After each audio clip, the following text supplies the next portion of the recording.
Em 1965, John Coltrane soltou um álbum que, olha, mudaria as regras do jogo. E não era só jazz.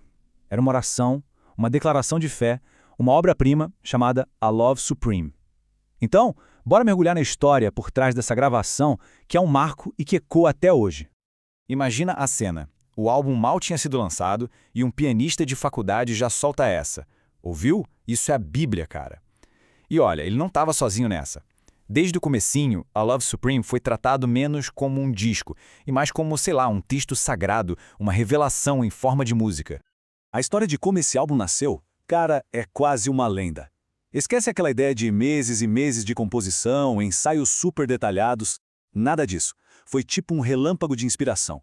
Uma suíte musical inteira, concebida e prontinha em só 5 dias de um isolamento quase total.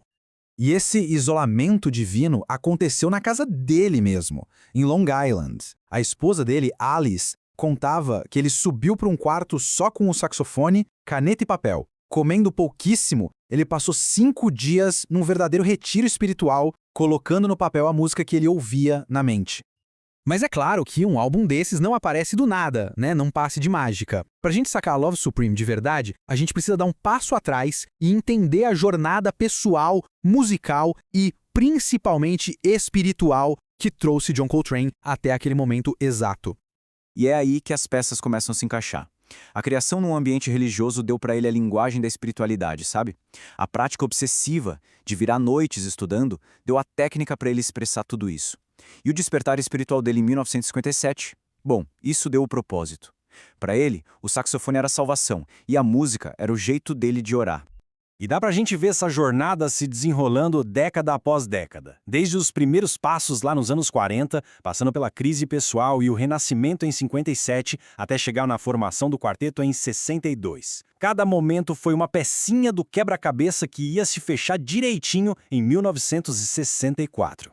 O Coltrane tinha a visão, a ideia, mas ele precisava do veículo perfeito para essa viagem, entende? E ele achou em 1962 quando montou o seu quarteto clássico. E não era só uma banda de apoio, não. Eram 4 potências musicais se unindo para criar algo muito maior. Cada um ali era uma peça-chave. O Coltrane, claro, era a visão. O McCoy Tyner, no piano, cara, ele criava aquela tensão harmônica, usando acordes que pareciam flutuar sem nunca resolver de vez. O Jimmy Garrison, no baixo, era a âncora, mas uma âncora que dançava. E o Elvin Jones na bateria, pura tempestade, uma força da natureza. Juntos, eles criaram uma língua própria. E essa química chegava a ser quase telepatia, especialmente entre o Coltrane e o baterista, o Elvin Jones. A troca entre eles não era de um líder e um seguidor. De jeito nenhum. Eram 2 vozes num papo musical tão intenso, tão espiritual, que era impossível dizer onde um começava e o outro terminava. E aí, a gente chega à noite de 9 de dezembro de 1964.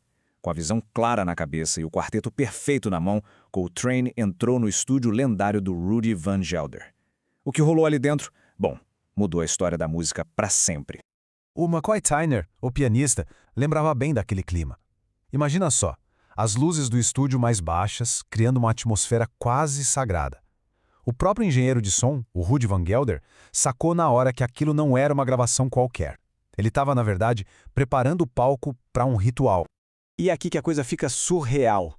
O Coltrane chegou com a suíte inteira pronta na cabeça. Ele quase não deu instrução nenhuma, só confiou na telepatia da banda para improvisar em cima da estrutura que ele criou.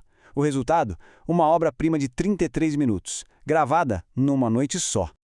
E essa suíte é uma viagem espiritual, dividida em 4 partes. Começa com aquele mantra famoso de Acknowledgement. Depois vem a determinação de Resolution. Aí acelera tudo na busca frenética de Pursuance. E no final, a paz, Salmo, que é uma oração musical de puro agradecimento. A gravação acabou, mas a história de A Love Supreme, essa estava só começando. Quando o álbum saiu em 1965, ele não só causou um impacto, ele criou um verdadeiro maremoto cultural que foi muito, mas muito além das fronteiras do jazz. E o impacto foi na hora. E pra todo lado. Pra galera da faculdade virou tipo uma bíblia espiritual. No mundo do jazz foi aclamado na hora como obra-prima. Pra quem tava na luta pelos direitos civis, a intensidade do som era como um hino de luta e esperança. E claro, pra um monte de músico de rock, abriu um universo sonoro completamente novo. E essa influência, cara, ela simplesmente ignorou qualquer fronteira de gênero musical. Bandas de rock como The Byrds e Grateful Dead piraram na liberdade dos improvisos, na energia bruta da bateria do Elvin Jones. Artistas como Carlos Santana e Pat Smith se conectaram totalmente com a pegada espiritual. E olha, até a sofisticação do Steely Dan tem uma pontinha do que o Coltrane estava explorando. O Carlos Santana, aliás, resumiu isso de um jeito perfeito. Não era música feita para ser legal ou para entreter. Era a música como uma ferramenta espiritual, uma oferenda. E essa sinceridade é o que a torna tão poderosa e atemporal.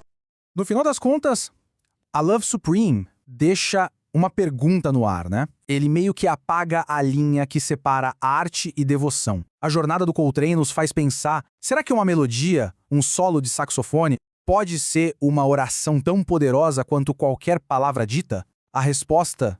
Bom, parece que a resposta está no som.